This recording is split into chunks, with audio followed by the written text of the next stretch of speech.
Yahobu, Bapak Ibu Pendeta, Sinenge, Majelis dan warga Gereja Amin, ini adalah channel YouTube Sinode Gereja Amin.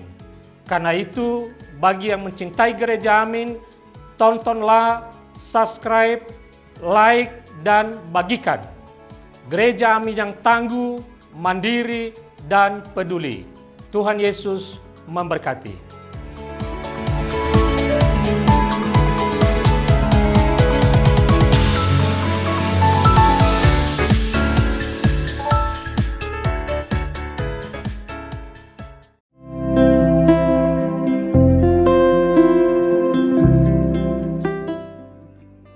Hai Teens, jumpa kembali dalam acara TFC. Kali ini kita akan bersama menyimak tulisan dari Pendeta Hizkia Anugrah Gunawan. Beliau merupakan pendeta di GKI Taman Aries, Jakarta. Dalam buku renungan Teach for Christ dengan judul Terbaring di Palungan berdasarkan Lukas pasalnya yang kedua, ayat 8 hingga yang ke-14 bersama dengan saya, Jeremia Teguh Wijaya. Mari sebelum kita membaca dan merenungkan firman Tuhan, kita bersama-sama berdoa meminta bantuan Roh Kudus. Mari kita berdoa. Allah Bapa di dalam surga, kami bersyukur dan berterima kasih atas berkat-Mu di mana kami anak-anak-Mu pada saat ini duduk dan ingin mendengarkan firman Tuhan dan ingin melakukannya dalam kehidupan kami.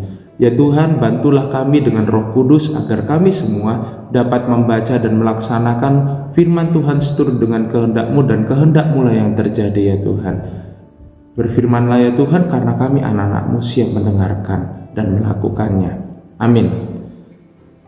Yang akan menjadi pusat permenungan kita adalah Lukas 2 ayatnya yang ke-12. Saya akan bacakan untuk kita semua. Inilah tandanya bagimu. Kamu akan menjumpai seorang bayi yang dibedung dan terbaring di dalam palungan. Ya, palungan bukanlah benda asing bagi para gembala. Di sanalah mereka meletakkan makanan untuk domba-domba gembalaannya. Setiap hari mereka perlu memastikan bahwa palungan itu tetap terisi penuh dengan makanan. Dengan demikian domba-domba itu langsung merasa kenyang dan selalu merasa kenyang. Nah, para gembala adalah pihak pertama yang menerima berita tentang kelahiran Yesus. Menariknya apa? Malaikat menyampaikan dengan rinci bahwa bayi tersebut akan dibaringkan di palungan. Bagi para gembala, ya informasi tersebut bukan sekedar keterangan mengenai tempat Yesus dibaringkan. Mereka memahami fungsi palungan, dan di sanalah mereka meletakkan makanan yang mengenyangkan domba-domba gembalaan mereka. Maka, ketika Yesus dibaringkan di palungan, mereka menangkap pesan yang serupa. Sosok bayi inilah yang menjadi roti kehidupan.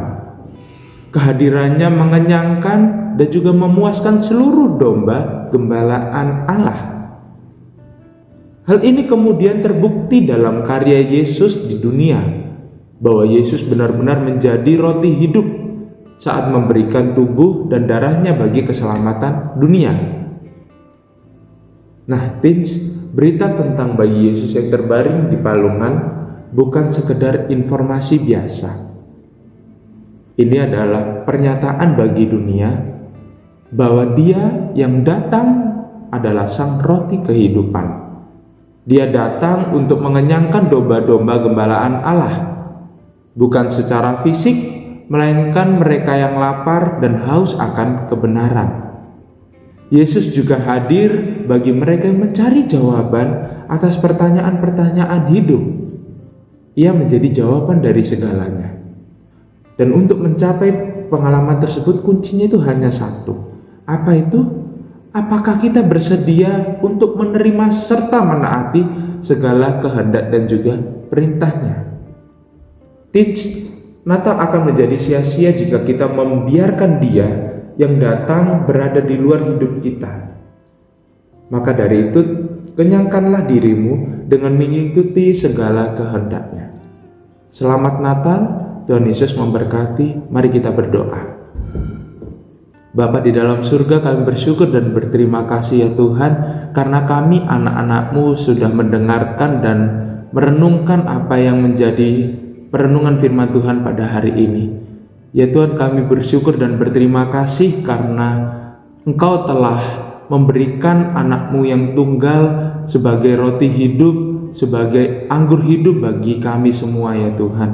Kami mau ya Tuhan untuk terus hidup dalam naungan tangan kasih-Mu. Kami semua mau hidup seturut dengan kehendak-Mu ya Tuhan. Kami tidak mau hidup seturut dengan kehendak diri kami sendiri, tapi kami mau hidup untuk terus dituntun dalam kebenaran firman-Mu selalu ya Tuhan. Kami mau hidup terus dituntun oleh kehendak-Mu. Ya Tuhan, inilah kami anak-anak-Mu yang siap untuk melakukan firman Tuhan hari lepas hari. Hanya di dalam nama-Mu kami berdoa dan mengucap syukur. Amin. Ya, teens, demikian renungan kita pada hari ini. Jangan lupa subscribe, like, dan share ke yang lain. Tuhan Yesus memberkati.